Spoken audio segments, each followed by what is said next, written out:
आपल्या साप्ताहिक प्रवचनमालेचा विषय आहे श्रीरामकृष्ण वचनामृत आणि गीता एक चिंतन. अध्याय 13 आणि परिच्छेद 7, 8, 9 आपण बघत आहोत. श्रीरामकृष्ण दक्षिणेश्वरहून कलकत्त्याकडे एक छोट्या जहाजाने जात आहेत ब्राह्म समाजांच्या भक्तांबरोबर. आणि त्या जहाजामध्ये केबिनमध्ये त्यांनी जो उपदेश दिला सर्वांना तो इथे संकलित केलेला आहे आणि तोच आपण बघत आहोत. गीतेचा एक श्लोक इथे आलेला आहे प्रारंभी, 11व्या अध्यायातला आहे तो. विश्वरूप दर्शन बघितल्यानंतर अर्जुन भगवंताची स्तुती करतो. स्तुती आहे ती, प्रार्थना आहे, सगळंच काही आहे त्यामध्ये.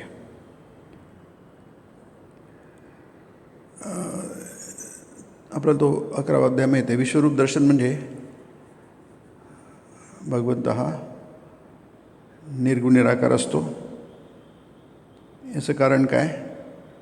सर्वत्र व्याप्त असतो. जी गोष्ट सर्वत्र व्याप्त असते त्याला काही रूप आणि आकार नसतो. जसं समुद्र आहे, समुद्राला काही आकार नाही आहे. मग आकार म्हणजे जो दिला तो आकार, त्याचा अर्थ असा होतो. अनंत म्हणजे ज्याला अंत नाही तो अनंत. भगवद्गीतेमध्ये भगवंताच्या निर्गुण निराकार रूपाचं बरंच वर्णन आहे आणि आपण ते मध्ये मध्ये बघत पण आहोत की अचलम ध्रुवम, ते अचल आहे, ध्रुव आहे, कूटस्थ आहे, सर्वांच्या पलीकडे आहे, सर्वांमध्ये समाविष्ट आहे, असं बरंचसं वर्णन आपण गीतेमध्ये बघतो. उपनिषदांतून घेतलेलं आहे ते. पण ज्याला अंत नाही म्हणजे तुमच्या इंद्रियांनी तिथे पोचू शकत नाही, मन तिथे पोचू शकत नाही, त्याला अनंत म्हणतात. मन त्याची कल्पना करू शकत नाही. कारण मन ज्याची कल्पना करतं ते सगळं उपाधीच्या अंतर्गत येतं. त्याला आपण म्हणतो देशकालनिमित्त म्हणतो. देश म्हणजे जागा, काल म्हणजे तुम्हाला माहिती आहे वेळ, निमित्त म्हणजे ती लिंक असते की जे कारण आहे ते कार्य बनतं. कारण म्हणजे निमित्त. निमित्त असलं की त्याच्यानंतर काहीतरी घडतं. काहीतरी घडलं की आपण त्याच्यामागे काहीतरी कारण असेल असं आपण अंदाज करतो आणि तसं असतंच ते. मग तेच अनंत अखंड सच्चिदानंद हे रूप धारण करू शकतो. तर त्याची दुसरी स्टेप आहे की विश्वरूप आहे तो. 11व्या अध्यायामध्ये म्हणून आपल्याला ते विश्वरूप दर्शन आहे. अर्जुनाला भगवंताचं विश्वरूप दर्शन झालं होतं. ऋग्वेदामध्ये पुरुषाची कल्पना केलेली आहे, विश्वपुरुषाची. सगळे व्याप्त आहे पण त्याला आकार आहे. जसे आपल्याला हातपाय असतात, डोकं असतं, तोंड नसतं, जिव्हा असते, सगळं तसंच वर्णन विश्वरूपाचं 11व्या अध्यायात आहे, जे अर्जुनाने बघितल्यानंतर केलं आहे, नंतर प्रार्थना केलेली आहे. आणि त्याच्यानंतर मग आपण विश्वरूपातसुद्धा भगवंताला बघू शकत नाही. पण तेच म्हणजे दोनच्या मधली कडी आहे ती. निर्गुण निराकार ब्रह्माचं चिंतन करणं शक्य नाही सगळ्यांना. पण विश्वरूप मात्र दुसरी स्टेप आहे, दुसरी पायरी आहे.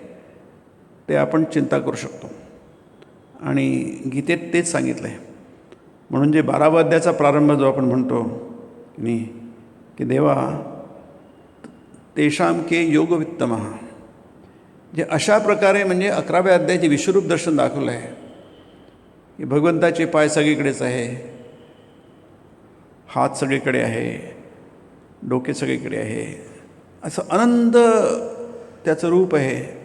पण त्याला आकार आहे, त्याचे गुण आहे, सगुण आहे, ते साकार आहे, पण ते ब्रह्म आहे. फार सुंदर कल्पना आहे. आपण त्याच्यानंतर येतो, मग आपण देवाला अवतार रूपात बघतो. म्हणजे कसं आपल्यातलाच तो आहे. तो अनंत रूपामध्ये व्याप्त नाही असा. सगुण व्याप्त ती एक कल्पना आहे, निर्गुण व्याप्त दुसरी कल्पना आहे आधीची. आणि हे म्हणजे तुमच्याबरोबर आहे. जसं ते गोकुळामध्ये वृंदावनामध्ये कृष्ण होता की नाही, ते तेच आहे. निर्गुण निराकार सगुण साकार तेच आहे, विश्वरूप तेच आहे. पण तुमच्यामध्ये एका विशिष्ट तुमच्यामध्ये वावरणारा, जसे लहान मुलं असतात त्यांचं एक विशिष्ट उंची असते, विशिष्ट त्यांची आकृती असते, तशाच प्रकारे एक विशिष्ट परब्रह्म तुमच्यासमोर मग कशात येतं, बालकरूपात येतं, मनुष्यरूपात येतं की नाही. अवतार ज्याला म्हणतो आपण, तो छोटा बालक असतो, मोठा होतो. राम छोटा होता, मोठा झाला. कृष्ण छोटा होता, नंतर मोठा झाला. सगळे अवतार तसेच असतात. काही आंशिक अवतार असतात. 10 अवतारामध्ये हे सगळे मत्स्यमीन वगैरे जे आहेत, नंतर ते कूर्म अवतार आहे, नरसिंह अवतार आहे, वामन अवतार आहे, हे सगळे आहेत. हे सगळे प्रत्यक्ष निर्माण, काहीतरी कारणानिमित्त प्रल्हादाला त्याचं रक्षण करावं, त्याच्यावर कृपा करावी म्हणून नरसिंह अवतार झाला. हे सगळे आंशिक. वामन अवतार तेवढ्यापुरताच आहे. आणखी 2 अवताराची कल्पना, ते 24 अवतार भागवतात मांडलेले आहे. की द्रौपदीला जेव्हा त्रास झाला हस्तिनापूरच्या सभेमध्ये, तेव्हा त्याला द्रौपदीला त्यांनी वस्त्र पुरवले. म्हणजे भगवंत वस्त्ररूपामध्ये आहेत, त्याला वस्त्र अवतार म्हणतात. तो तेवढ्यापुरता आहे की नाही. तो घटना जमली, ते सगळं संपलं. नंतर कुर्मावतारामध्ये समुद्रमंथन झालं, वासुकीची दोरी होती, मेरू पर्वत होता, ते घुसळण झाली, म्हणजे आपण पुराणात वाचतो. त्यावेळी जेव्हा अमृत निघालं, आता अमृत वाटायचं, तर अमृत जर असुरांकडे गेलं, असुर आधीच उन्मत्त आहेत, अनावर आहेत, ते आणखी हाताबाहेर जातील, म्हणून त्यांच्याकडे जाऊ नये म्हणून ते मोहिनी रूप घेतलं.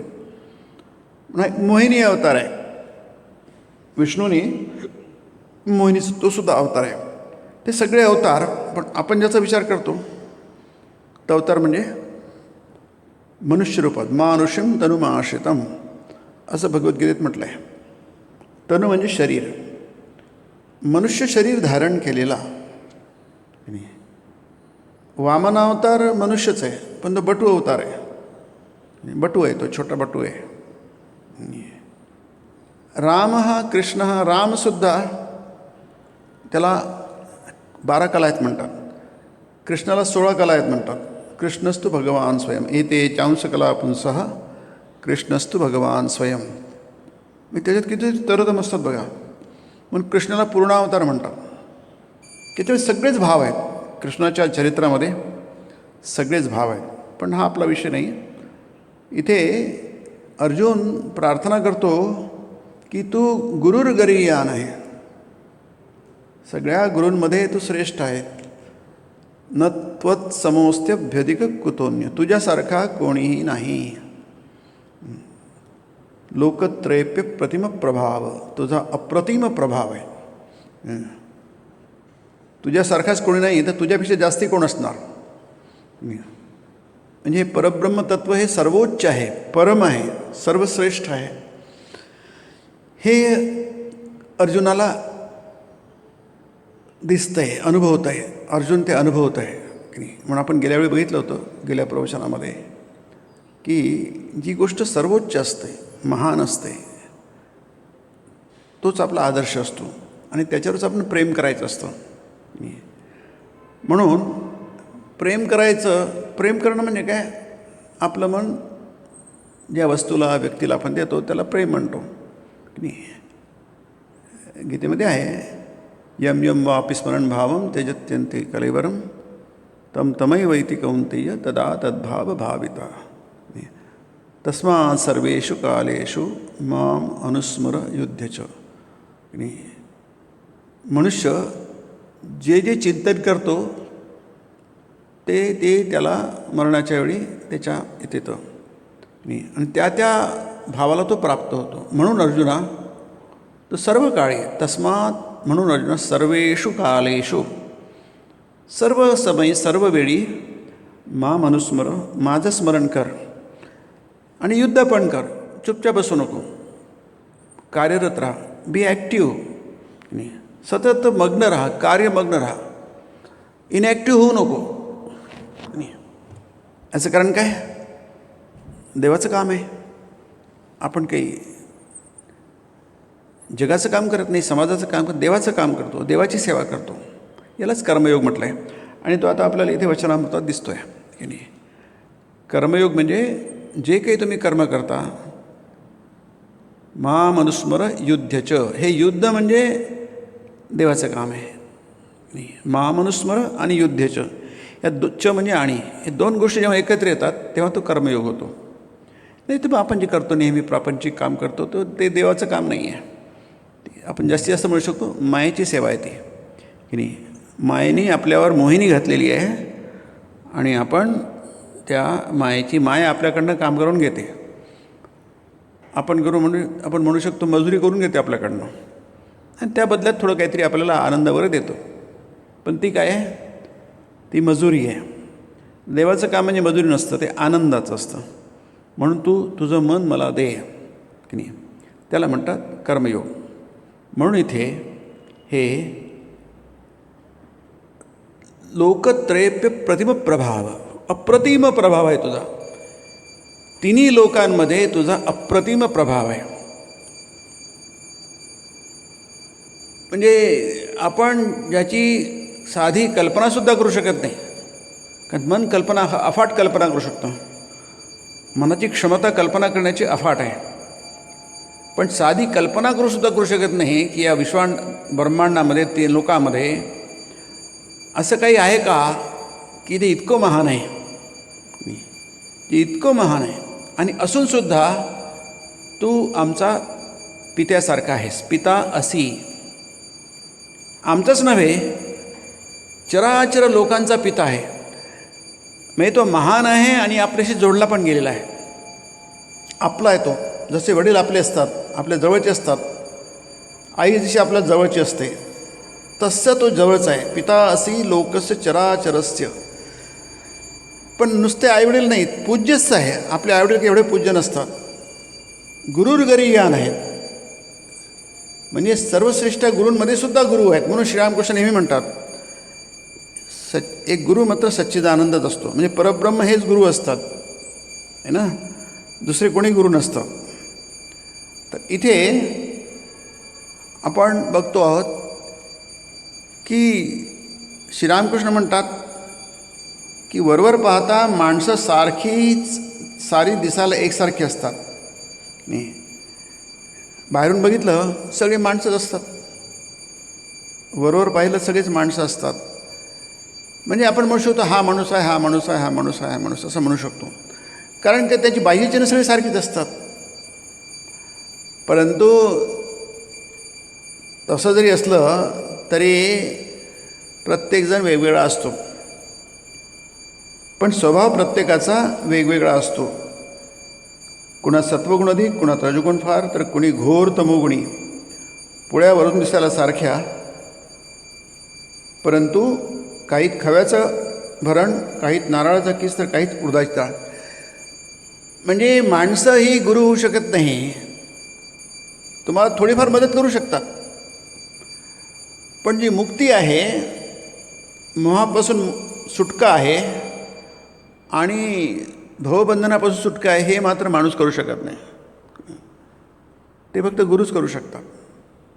त्यामुळे पुष्कळजण म्हणतात ना की आम्हाला कशाची गरज नाही, आम्हाला कोणाची गरज नाही, आम्ही स्वतःच बघून घेऊ. इथं प्रत्येक बाबतीत आपल्याला प्रत्येकाची गरज असते. काही लागलं आपल्याला, काही तब्येत खराब झाली तर आपण डॉक्टराकडे जातो, म्हणतो डॉक्टरची गरज आहे. प्रत्येक बाबतीमध्ये आपल्या दोषांची मदत घ्यावी लागते. आपल्या कायद्यासंबंधी काही आपली अडचण असली आपण वकिलाकडे जातो, कारण त्यातल्या तो तज्ज्ञ असतो. प्रत्येक बाबतीमध्ये आपल्याला काही शिकायचं आहे तर आपण शाळेत जातो, कॉलेज जातो. कोणत्या विषय शिकायला आपला कोणतरी मार्गदर्शक पाहिजे असतो. आपल्याला कुठं रस्त्याने जायचं आपण GPS लावतो की नाही. ते जीवपूजनी सिस्टम असते ती. ते म्हणतात डावीकडे वेळ, आपण डावीकडे वळतो, सरळ जातो आपण. म्हणजे तिथे आपल्याला गरज असते. फक्त लोकांना वाटतं की या अध्यात्म मार्गामध्ये मात्र आपल्याला काही गरज नाही, आम्हाला सगळंच कळतं. आम्ही पुस्तक वाचू किंवा नाही वाचू तरी आम्हाला कोणाची गरज नाही. तिथे सांगतात की असं नाही आहे की नाही, तुम्हाला मदत करू शकत नाही किंवा इतर कोणी तुम्हाला मदत करू शकत नाही, किती मोठा असला तरी.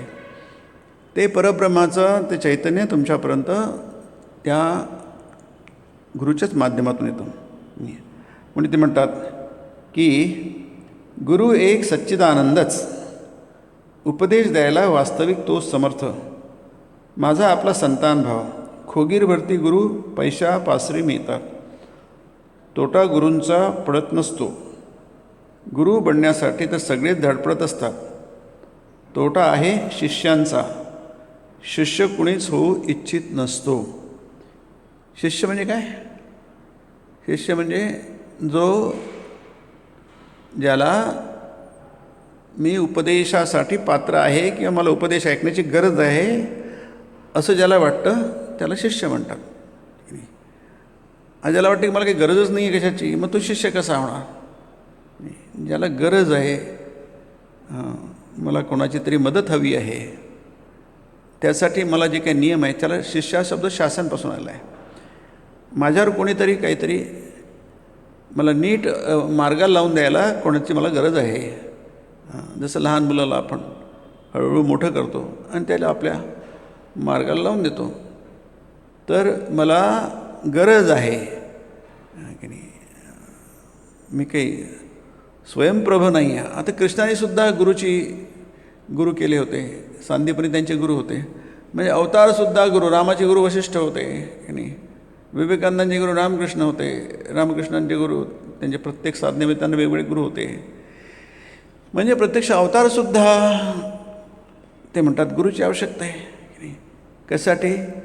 जसे लोकसंग्रह असतो, लोकांना कळावं की त्यांना समजा गरज नाही आहे की नाही, परब्रह्माला पुन्हा गुरुची काय गरज आहे असं आपण म्हणू शकतो. परंतु लोकसंग्रह असतो, लोकही तसेच म्हणतील आम्हाला गुरुची गरज नाही आहे, आम्हाला कोणाचीच गरज नाही आहे, आम्ही आमचं बघून घेऊ असं जेव्हा म्हणतात तर त्यावेळी ते बरोबर नाही. याचं कारण असं की ते सगळं इंद्रियांच्या पलीकडलं आहे की नाही. तुम्हाला इंद्रिय जगतामध्ये इथे सगळ्यांची मदत लागते, पदोपदी तुम्हाला मदत लागते. मदतीशिवाय आपण काहीच करू शकत नाही. आपल्याला माहिती आहे आपल्या इव्हन कार्यक्षेत्रामध्ये प्रत्येक वेळी दुसऱ्याची मदत लागते की नाही, आणि त्याशिवाय आपले व्यवहार काही शक्यच होत नाही, जमूच शकत नाही. मग असं असताना आपण म्हणतो आम्हाला कोणाची गरज नाही आहे. म्हणते म्हणतात की आधी शिष्य बना. अरे बोलू नका, चुपचाप येऊन बसा, नाही तर दर्शन घ्या जा. तुम्ही बोलू नका, डिस्टर्ब नका करू.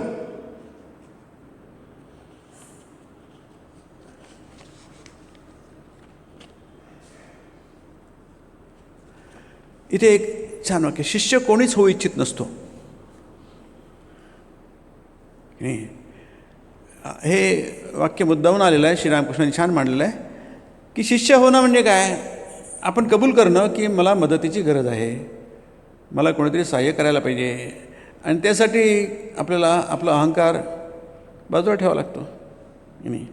समजा जाता आपल्याला काहीतरी ठोकर लागली, आपण पडलो, आता पडल्यानंतर आपल्याला उठता येत नाही, मग कोणीतरी आलं, धावत कोणतरी येतं, पटकन 10-20 लोक गोळा होतात, ते आपल्याला उठवण्याचा प्रयत्न करतात, हात देतात, मदत करतात.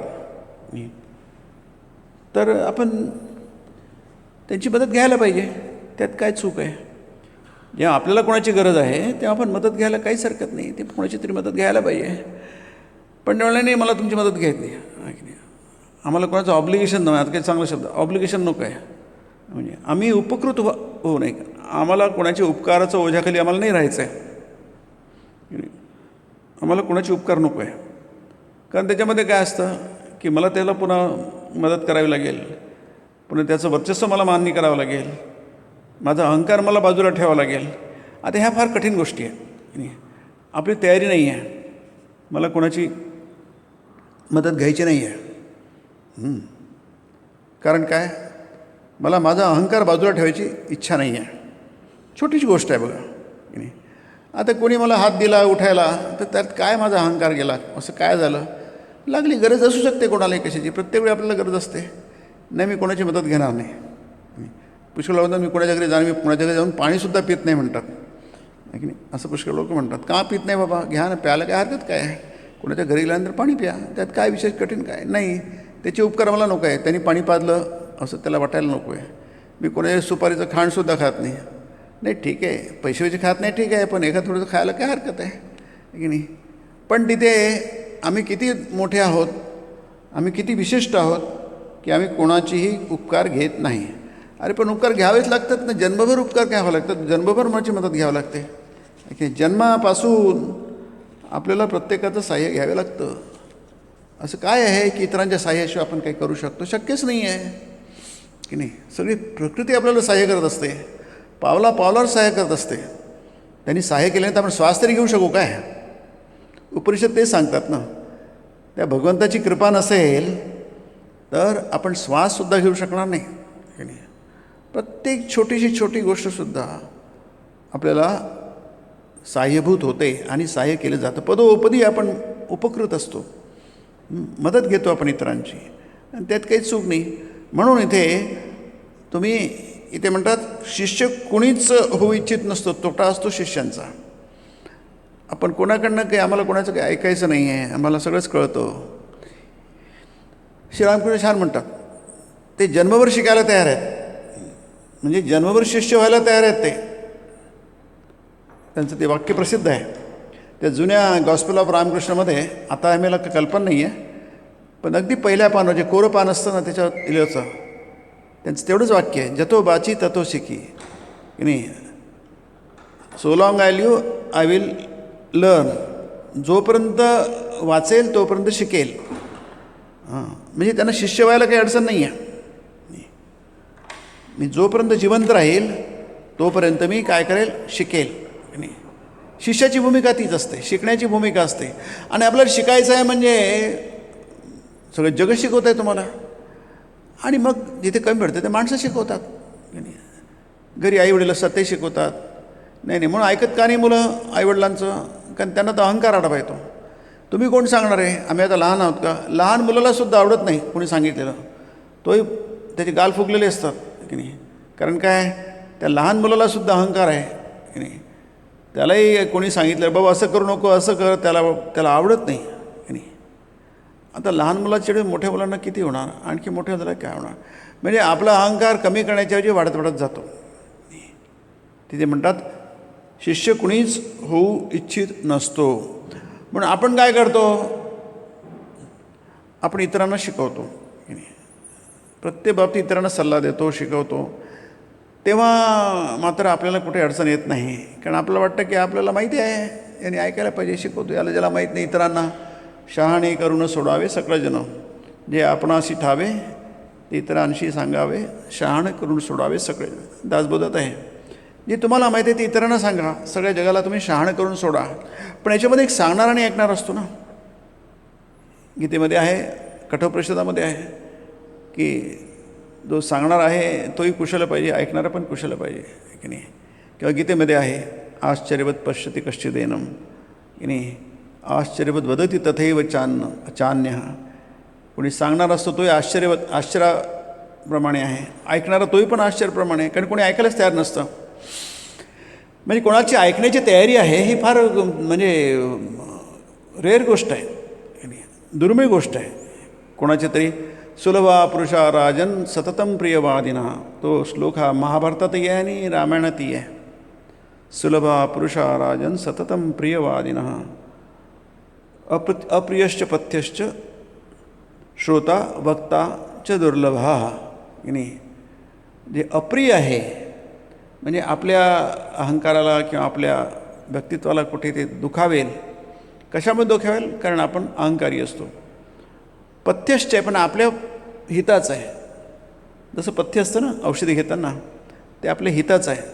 अप्रियश्च पथ्यश्च श्रोता वक्ता च दुर्लभा नाही. ऐकणारा फार दुर्लभ असतो आणि बोलणारा पण दुर्लभ असतो. जाऊ दे, आपल्याला कशाला याचा वाईटपणा घ्या, आपण नेहमी असंच करतो की नाही, कशाला वाईटपणा घ्या. आपण काही बोललो, आता लग्न अनुभवाने सगळ्यांना माहीत असतं. असे नेहमी अनुभव घेऊन घेऊन माहीत असतं. कोणाला काही सांगितलं तर आवडत नाही त्याला, हा की नाही. तो काही तेवढे आणि घेत नाही ते, की नाही. त्याला राग येतो आहे. असं 2दा 4दा 10 झालं की आपण काय करतो, जाऊ द्या, तू जाणे त्याचं काम जाणे, की नाही. कशाला आपण वाईट व्हावं, की नाही. कोणीच वाईट होऊ इच्छित नाही. पूर्वीच्याकडे उदाहरण म्हणून, पूर्वीच्याकडे कोणी एखाद्या मुलाने काही दिसलं की वावगं करतो आहे, चुकीचं वागतो आहे, तर त्याला कोणी खडसावायचं, तो का वागतो. त्याचं काही हे नाही आहे. कुणीतरी ओळखीचं आहे, वेटाळ्यातलं आहे, किंवा कोणी नसलं तरी त्याला सांगायचे, असं करू नको, तुझ्या नाही तुझ्या घरी जाऊन सांगेल. आज कोणीच ते म्हणत नाही. त्याला माहिती आहे की याला मुलाला काय म्हटलं त्याच्या आईवडिलांना आवडणार नाही ते. त्यामुळे आमच्या मुलाचं आम्ही बघू, तुम्ही कोण सांगणार आहे त्या मुलाला, तुम्ही सांगू नका. त्यांना वाटतं की त्या मुलाला काही सांगितलं म्हणजे ते आईवडिलांना त्यांना अपमान वाटतो. याचा अर्थ असा काढतात ते की आम्ही मुलाला नीट वाढवलं नाही म्हणून मुलाला तुम्ही कोण सांगणार आहे. आता इथपर्यंत गेलं आहे ते. त्यामुळे काय जात जाऊ द्या, तो जाणे त्याच्या आईवडील जाणे, ते पोराचं काही झालं तरी मला त्याचं काही देणं घेणं नाही, अशी एक प्रवृत्ती निर्माण झाली आहे. त्याचं कारण आपला अहंकार, कितीतरी प्रकारे अहंकार. म्हणून तो मारीच म्हणतो, रावण म्हणतो, तू हरणाचं रूप घे आणि रामाला तिथून दूर ना त्या पर्णकुटीपासून, म्हणजे मी सीतेचं हरण करेल. तर त्यावेळी मारीच म्हणतो, असं करू नको, हे वाईट आहे. कारण तर मारीच बदलला असतो, तो तपस्या करत असतो, की नाही. त्यांनी आधी बरेच वाईट गोष्टी केलेल्या असतात. राक्षस असतो तो, रावणाचा मामा. पण त्याचं मन बदलतं, तो देवाचं चिंतन करतो. आता तो पूर्ण बदलून गेला आहे. तो म्हणतो असं करू नको, रावणाला सांगतो. त्याचा भाचा असतो रावण, हे वाईट आहे. तो म्हणतो मी सांगतोय, बोलतोय मी, माझी कमांड आहे, आदेश आहे, की नाही, तुला ऐकायला पाहिजे, नाही तुला मारून टाकेल. तर त्यावेळी हा श्लोक मारीचेच्या तोंडी येतो, की नाही. सुलभा पुरुषा राजन सततम प्रियवादिनः. हा रावण राजा असतो ना. सुलभा पुरुषा राजन सततम प्रियवादिनः. राजा, सतत गोड बोलणारे लोक तुला नेहमी भेटतील. सुलभा, ते दुर्लभ नसतात. सुलभा पुरुषा राजन, ते काय करतात, सततम प्रियवादिनः, सतत गोड बोलतात. आणि काही लोक गोडबोले असतात, की नाही, सतत गोड बोलतात. त्यांचं कधीच ते तिखट किंवा कडू बोलत नाही. तसं करूही नये, पण त्यांनी आपलं एक पॉलिसी ठरवून घेतली असते, की नाही, काय व्हायचं, आपण वाईट व्हायचं नाही, आपण काही वाईट व्हायचं नाही. कारण त्यांनी काही फायदा होत नाही, उगाच आपणच वाईट होतो कोणाला सांगून. मग ते काय करतात, नेहमी गोड, सततम प्रियवादिनः, नाही. परंतु ते त्याच्या हिताचं नाही आहे. अप्रियश्च, म्हणजे अप्रिय आहे, न आवडणार आहे, परंतु हिताचं आहे, असं सांगणारेही दुर्लभ असतात आणि ऐकणारेही दुर्लभ असतात.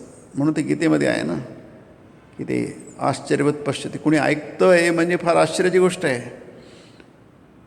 त्याला वाटतं आहे की मला ऐकायची गरज आहे, त्याला म्हणतात शिष्य. जो शासित हो इच्छितो त्याला म्हणतात शिष्य.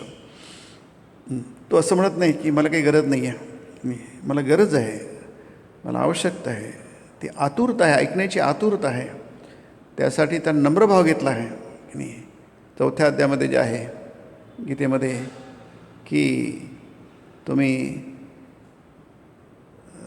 प्रणिपातेन परिप्रश्नेन सेवया, नाही, प्रणिपात म्हणजे तुम्ही गुरुला प्रणिपात करता, परिप्रश्न करता, प्रश्न करता, तुमच्या शंका, जसं अर्जुन सतत शंका विचारतो आहे गीतेमध्ये.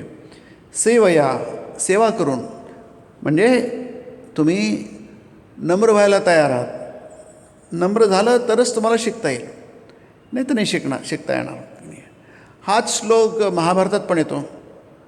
विदुर धृतराष्ट्राला सांगतात, धृतराष्ट्र ते राजा आहे, तेच सुलभा पुरुषा राजन सतत सांगतो विदुर धृतराष्ट्राला, हे सगळं करतो आहे ना, याचा परिणाम फार भयंकर होणार, विध्वंस होणार, विनाश होणार, महानाश होणार.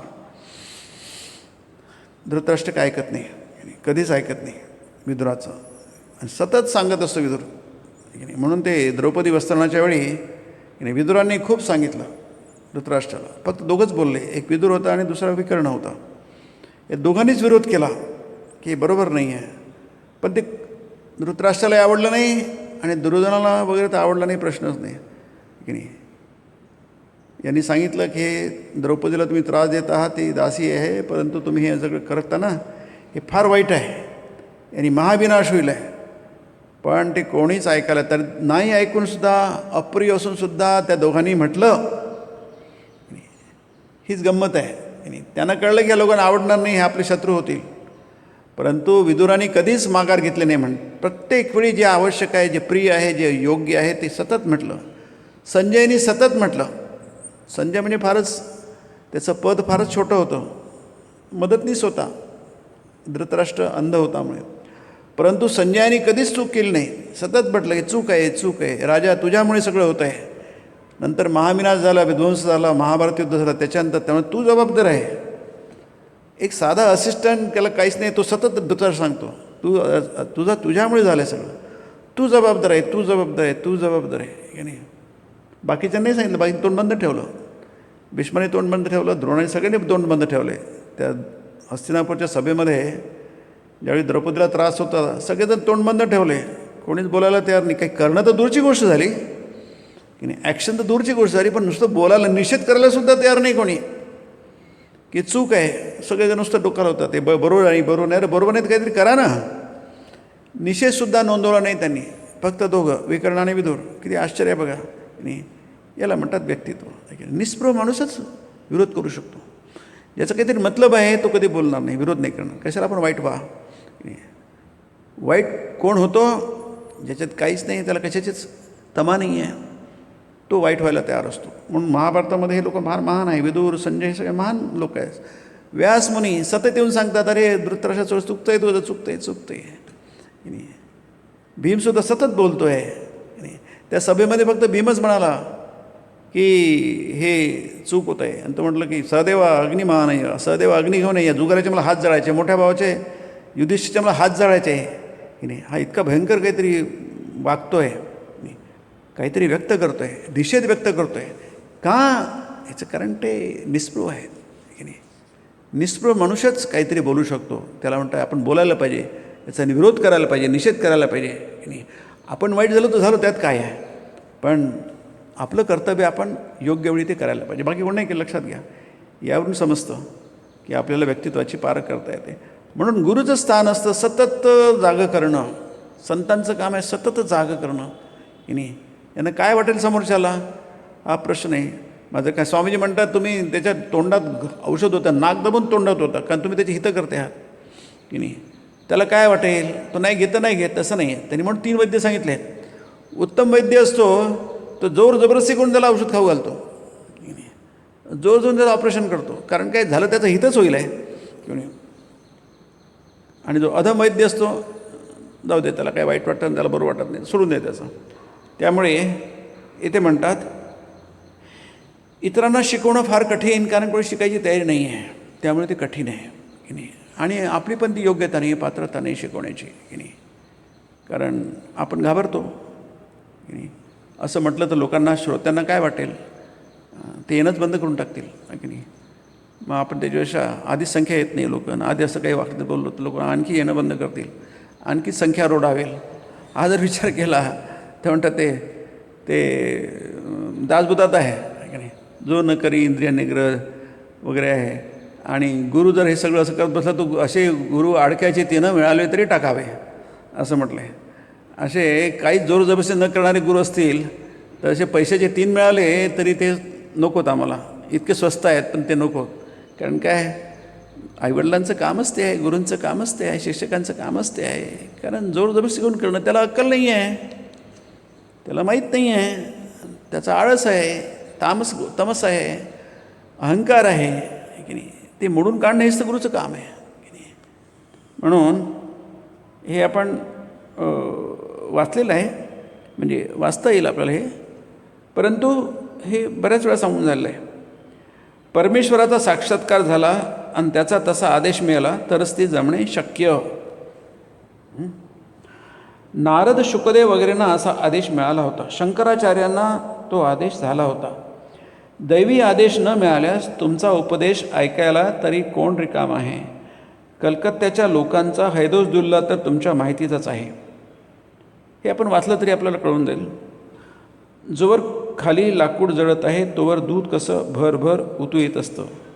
लाकूड बाहेर पडण्याचाच अवकाश काही झालं होतं की नव्हतं. नाहीतरी कलकत्त्याचे लोक म्हणजे आधुनिक लोक, इंग्रजी शिकलेले म्हणा किंवा स्वतःला शिकले सवरलेले म्हणतात आम्हाला काहीतरी कळतं आहे की नाही. त्याच्यामुळे त्यांची श्रद्धा नष्ट होऊन गेलेली आहे ऐकण्याविषयीची.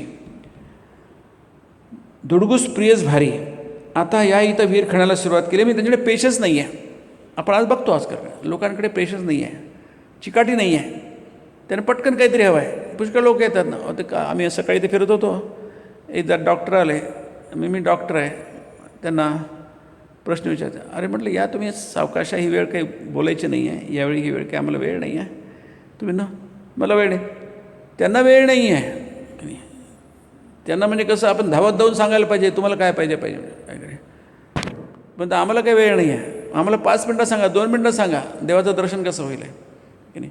म्हणजे काहीच वेळ नाही त्यांच्याकडे. डॉक्टरकडे मात्र लोक 2 तास बसले राहतील रांगेमध्ये, ते त्यांना चालतं. परंतु त्यांच्याकडे मात्र वेळ नाही. इतके महत्त्वाचे आहेत, ते इतके इम्पॉर्टंट आहे की ते कशा त्यांच्या समोर दुसरे कोणीच महत्त्वाचं नाही, दुसरं काहीच महत्त्वाचं नाही आहे. इतका अहंकार की नाही नाही आम्हाला ते. अरे म्हटलं जा बद्दल जाऊन बसा आधी ते की कशालाच वेळ नाही त्यांना. मग कशाला वेळ आहे? फक्त पैसे कमवायला वेळ आहे की नाही. किती पैसे कमवले तरी त्यांना ते कमीच आहे. वाईट नाही आहे पैसे कमवणं, पण मग तुम्ही ज्या गोष्टीला जे महत्त्व, तुमच्या दृष्टीने महत्त्व कशाचं आहे की नाही. तुमच्या दृष्टीने महत्त्व फक्त पैशाचं आहे, बाकीच्याचं महत्त्व नाही सोडून द्या. महत्त्वच नाही तर मग तुम्ही करू शकणार नाही. ते ज्या गोष्टीचं महत्त्व असतं त्या गोष्टीसाठी आपण काहीही करायला तयार असतो.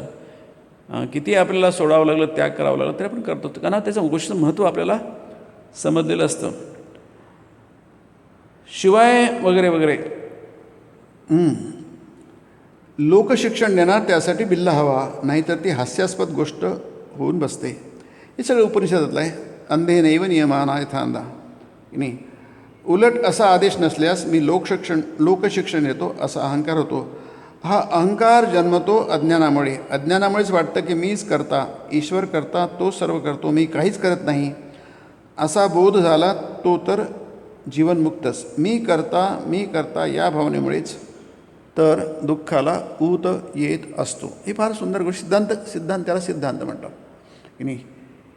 की शेवटी आपल्याला काय शिकायचं आहे की नाही. आपल्याला सगळं आपण सतत ऐकत असतो, सतत वाचत असतो, सतत चिंतन करत असतो. हे करत असताना नेमकं आपल्याला काय समजून घ्यायचं आहे याच्यावर बोट ठेवलं जातं. म्हणून गीतेमध्ये सुद्धा सतत त्याच्यावर बोट ठेवलं जातं. तुम्हाला नेमकं सार काय आहे. शेकडो गोष्टी असतात ज्या ऐकायच्या असतात, लक्षात ठेवायच्या असतात, पण शेवटी ह्याच्यातून आपल्याला नेमकं काय शिकायचं. जसं वेद आहे, त्याला वेदराशी म्हणतात, शब्दराशी म्हणतात. वेद अफाट आहेत, 4 वेद तर प्रसिद्धच आहे, पण तुम्हाला नेमकं काय त्याच्यातून घ्यायचं आहे नाही. इतक्या अफाट गोष्टी आपण काही घेऊ शकत नाही. त्यात नेमकं काय पाहिजे. म्हणजे त्यात नेमकं जसं शंकराचार्यांनी म्हटलं आहे की कोटी ग्रंथभी की नाही. कोट्यावधी ग्रंथांमध्ये जे लिहिलं आहे मी तुम्हाला श्लोकार्धेन प्रवक्ष्यामी, तुम्हाला अर्ध्या श्लोक सांगतो. एक श्लोक नाही. एक श्लोक जो लोकांना ऐकायची त्यांची पेशन्स नाही, त्यांच्याकडे चिकाटी नाही आहे, ऐकण्याची इच्छा नाही आहे. पटकन सांगा तुम्ही. पण ते औषधीवर तसंच देतात ना, तुम्ही हे गोळी खा उद्या बरे होऊन जाल की नाही. मग त्यांना आयुर्वेद औषध नको असते, कारण ते इतके पथ्य, इतके 10 काढे आणि हे कोण बघणार ते. याचं ते रामकृष्ण होतं ॲक्युमिक्सचर. आता ते काळीबिडी घ्यायला कोणा वेळ नाही आहे. पटकन त्या रिझल्ट पाहिजे लोकांना, कोणाच वाट पाहिजे नाही आहे.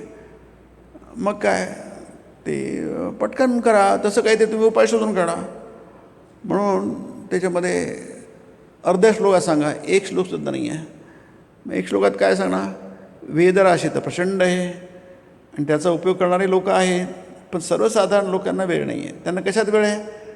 त्यांना फक्त स्वतःमध्येच आहे. म्हणजे काय त्याला म्हणतात कामपुरुषार्थ आणि अर्थपुरुषार्थ. या 2 पुरुषांसाठी भरपूर वेळ आहे. बाकी धर्मपुरुषार्थ आणि परमपुरुषार्थ जो मोक्ष आहे त्यासाठी त्यांच्याकडे मुळीच वेळ नाही आहे. मग काय करायचं. मग अशासाठी काहीतरी करावं लागतं. बाबा ठीक आहे, एवढं तरी करा ना तुम्ही, एवढंच करा. स्वल्पमपि धर्मस्य त्रायते महतो भयात. सुअल्प, अल्प म्हणजे अगदी थोडं, सुअल्प म्हणजे आणखी थोडं.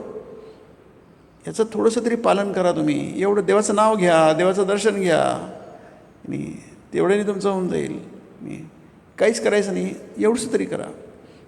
मग त्याला म्हणता की मग उपनिषद त्याचं सार आहे, वेदांचं सार आहे आणि आम्हाला उपनिषद समजत नाही. अच्छा ठीक आहे, गीता सर्व उपनिषदो गाव, उपनिषदांचं सार गीतेमध्ये आहे, पण गीता पण आम्हाला नाही ऐकायची की नाही, आम्हाला वेळ नाही आहे समजायला. आम्हाला इतके डोक्यामध्ये आहे, कटकटी आहेत, इतक्या चिंता आहेत आणि नवीन चिंता आम्हाला टाकायची नाही आहे. अच्छा मग काय करणार? मग ठीक आहे, एकलक्ष ब्रह्मसत्यम जगन्मिथ्या जीवो ब्रह्मैव नापरा. शंकराचार्य म्हणतात एका अर्ध्या श्लोकामध्ये मी तुम्हाला सगळ्या उपनिषदांचा सार सांगतो. काय लिहिलं आहे? देवच खरा आहे कारण तो नित्य आहे म्हणून तो खरा आहे. श्रीरामचं सांगितलं आहे. देव का खरा आहे? ब्रह्म सत आहे कारण ते नित्य असतं. कधी नसतं असं कधी नसतंच, नेहमीच असतं. तुम्ही असता नसता पण ब्रह्म मात्र असतं. जगन्मिथ्या का आहे? का जगत काही सांगता येत नाही. आहे नाही, आपण आहोत नाहीत नाही, म्हणून ते मिथ्या आहे की नाही. मग तुम्ही काय आहात? तुम्ही मात्र ब्रह्म आहात, दुसरं तिसरं काही नाही आहे. म्हणून तुम्ही अमर आहात की नाही, म्हणून तुम्ही खरे आहात, सत आहात.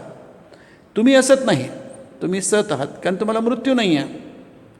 तुम्हाला मृत्यू का नाही आहे? कारण तुम्हाला जन्म नाही आहे. ब्रह्माला जन्म नाही म्हणून ब्रह्माला मृत्यू नाही आहे. तुम्ही ब्रह्म आहात म्हणून तुम्हालाही जन्म नाही, तुम्हाला मृत्यू नाही आहे. तुम्ही अनंत स्वरूप आहात, तुम्ही सच्चिदानंद स्वरूप आहात. त्याच्यामध्ये सगळं वेदांत येऊन गेला, सगळंच काही येऊन गेलं. पण हे करायला तुम्हाला प्रतिदिन काय करायला पाहिजे? मिनटाला तुम्हाला काय करायला पाहिजे? मिनटाला प्रत्येक क्षणाला तुम्हाला काय करायला पाहिजे की हा भाव तुमच्या आत आहे काय. आपण कोणतीही गोष्ट केली इंद्रियांनी की मी करतो आहे हा भाव येतो, पण त्याला म्हणतात करता. मी करणार आहे, तिथे लक्ष ठेवा.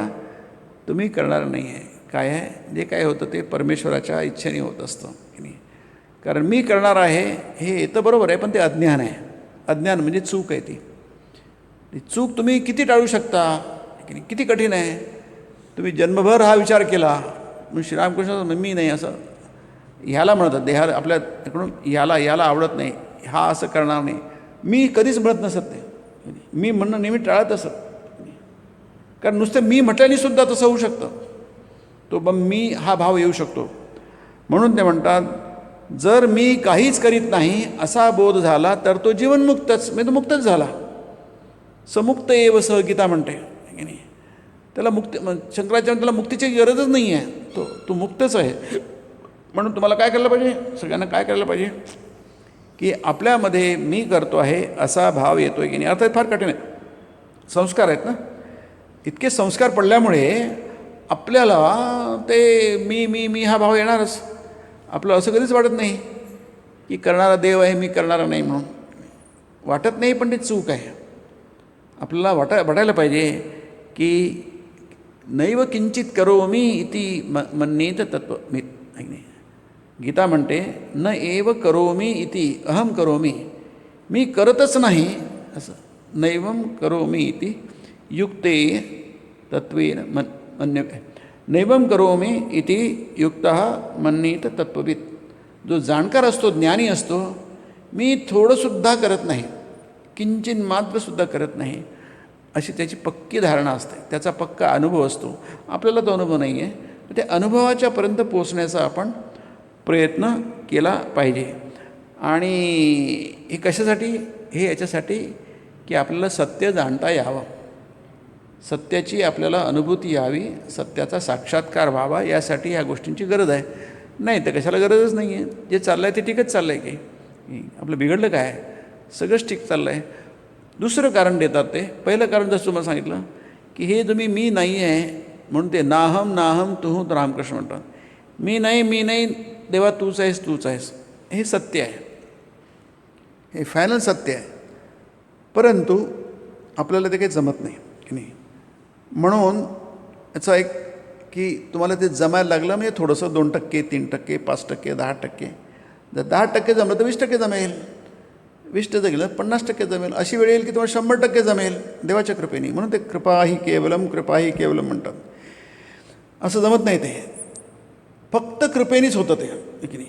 फक्त कृपेने. कारण तुम्ही करायला जा तिथं पुन्हा मी करतो आलंच आहे की नाही. मी ध्यान करतो, मी जप करतो की नाही, मी मंदिरात जातो, मी देवदर्शन देतो, मी आहेच की अशी कोणती गोष्ट आहे ज्याच्याशी मी जोडला जात नाही? प्रत्येक क्रियेशी मी जोडला जातो की नाही.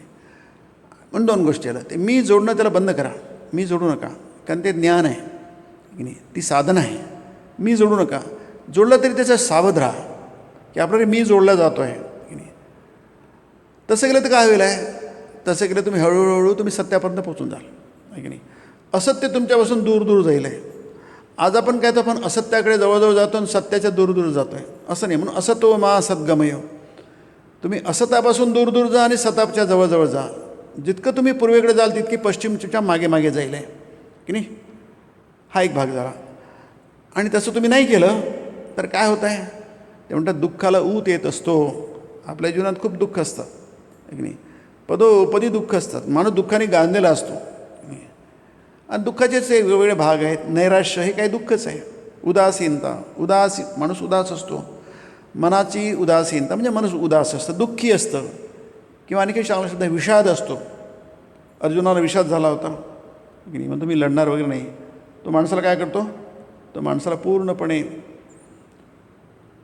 त्याची पूर्ण ऊर्जा जी असते आतली ती संपून जाते, तो काहीच करू शकत नाही. अर्जुन म्हणतो मला धनुष्यसुद्धा, त्या धनुष्य त्याचं खाली पडलं, बाण खाली पडला, कपाळावर हात मारला आणि तो बसला तिथे की न योत्से इथे गोविंद मुक्त्वा तुष्णीम बभूव, मी लढणार नाही असं म्हणतो आहे आणि चूप बसतो. आता बोलतसुद्धा नाही. तर आधी बडबड तरी केली, आता बोलणं त्यांनी बंद करून टाकलं. तुष्णीम म्हणजे चूप राहिला तो. इतकी त्याची निगेटिव्ह रिॲक्शन येत असते. कारण काय, अत्यंत दुःख नाही. आणि छोटे मोठे दुःख तर आपल्या नेहमीच असतात. आज दातात दुखतं, उद्या पोटात दुखतं, ताप आला, हे तर दुःख चालू. त्याला त्रिविध ताप म्हणतात आहे की नाही. पाकिस्तानमध्ये जो इतकं अर्ध्यापेक्षा जास्त पाकिस्तान त्याच्यामध्ये पूर आला आहे, ती आदिदैविक आपदा आहे ती आहे की नाही.